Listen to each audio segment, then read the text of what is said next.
Hey everyone, Book Nymph here. Welcome back to my channel. It's been a while since I've been on. I was vacationing in Florida visiting my family, so that took up some time, and then I got back and life got busy, but I'm here now. When I was in Florida, I read 4 novels, so it was good. It was a good, relaxing time. I was reading poolside, and as I promised, I read Billy Summers by Stephen King. And then I picked up another one by Stephen King, which is The Girl Who Loved Tom Gordon. I like that one too. I borrowed one from my mother, which is The Confession by John Grisham. Really liked that book. That really held my attention. It was suspenseful. I don't have the physical copy of it though, so I guess I won't be reviewing that one. And I kind of read Ghosted by Rosie Walsh. And I only finished 3/4 of this. I couldn't get into it because after I got to the middle of the book, I didn't care why the protagonist was ghosted after all, because it was dull. Sorry, not a good one. But let me dive into my spoiler-free review of Billy Summers. I went into this with low expectations because I had watched a few reviews, and the people that had reviewed it didn't appear to really like it that much. They had some negative things to say about it. So I had low expectations, and I'm glad that I read it anyway. I really like this book. Billy Summers I know he's a killer, but he seems like a really good guy. He's only killing people that he feels deserve it. If that's a thing, I don't think it is, but I'll start off by telling you he was an Iraq war vet.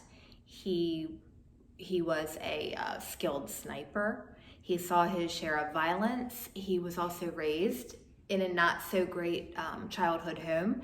So he saw violence as a child, he saw it as an adult, and I guess what we get out of that is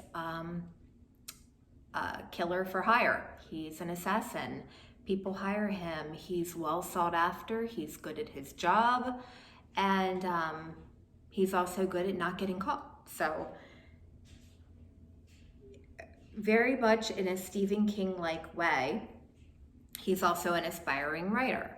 And I really liked how Stephen King did this. So as Billy is kind of waiting out while he's on a job, he's writing an autobiography.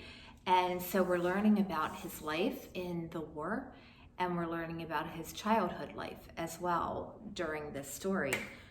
So that was really good. Stephen King has a way of creating tension and suspense and twists and turns, and it really kept me interested.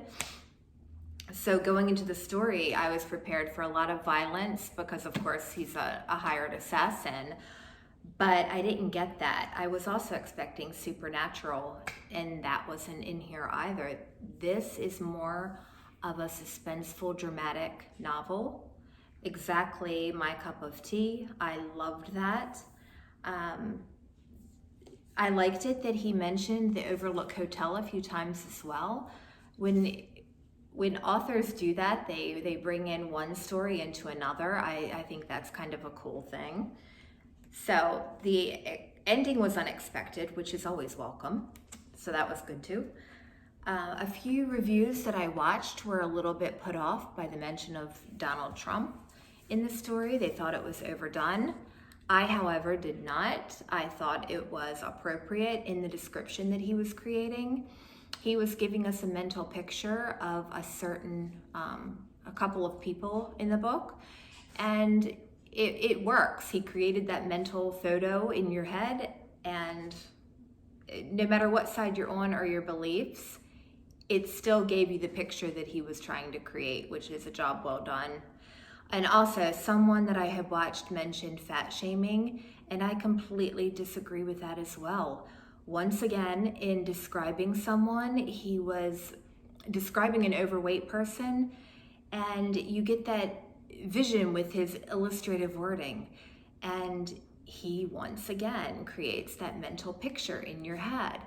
Even though he's blunt when he describes it, but that's very much his writing style. He's always done that.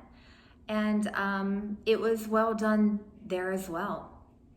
So this is a very character-driven novel. I highly recommend it. I liked every character in it. I would love to see this made into a movie. And so definitely, if you get the chance, go out and get Billy Summers by Stephen King. It's great. Thank you for joining me. Bye from the Book Nymph.